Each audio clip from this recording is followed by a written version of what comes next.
আজকে আমি আপনাদেরকে দেখাবো আপনারা কীভাবে হামস্টার কম্ব্যাট থেকে ফ্রিতে 1 মিলিয়ন কয়েন নেবেন। এর জন্য আপনাদেরকে আজকের যে ডেইলি সিপার অর্থাৎ 1 জুলাইয়ের যে ডেইলি সিপার সেটা পূরণ করতে হবে। এর জন্য আপনাদেরকে ডেইলি সিপার এই বক্সে LEDGER এই লেখাটা তুলতে হবে। এর জন্য প্রথমে আপনাদেরকে কী করতে হবে, ডট ড্যাশ ডট ডট এখানে করতে হবে। তার জন্য ডটের জন্য টাচ করতে হবে আর ড্যাশের জন্য 3 সেকেন্ড অপেক্ষা করতে হবে। তো আমি প্রথমে তা পূরণ করছি, dot dash dot dot dot dash dot dot. দেখতে পাচ্ছেন এখানে এল লেখা চলে এসেছে, এরপরে হলো ডট, ই লেখা চলে এসেছে, এরপরে dash dot dot dash dot dot.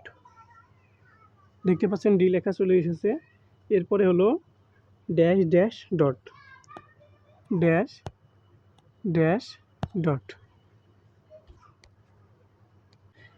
এরপরে আমাদের ই তোলার জন্য এখানে সিম্পলি ডট ক্লিক করতে হবে। এরপরে আমাদের আর তোলার জন্য dot dash dot dot dash dot. দেখতে পাচ্ছেন আমাদের কিন্তু লিডার যেটা কমপ্লিট হয়ে গেছে এবং আমরা আমাদের যে প্রাইস সেটা পেয়ে গেছি। তো দেখতে পাচ্ছেন আমি এখানকার যে আজকের যে ডেইলি সিপার ছিল সেটা থেকে সম্পূর্ণ 1 মিলিয়ন কয়েন পেয়ে গেছি। তো আপনারা যদি প্রতিদিনে 1 মিলিয়ন কয়েন পেতে চান তাহলে আমাদের টেলিগ্রাম চ্যানেলে আমাদের জয়েন হয়ে থাকতে পারেন। সেখানে সবার আগে এই যে কোডগুলো সেগুলো দেওয়া হয়।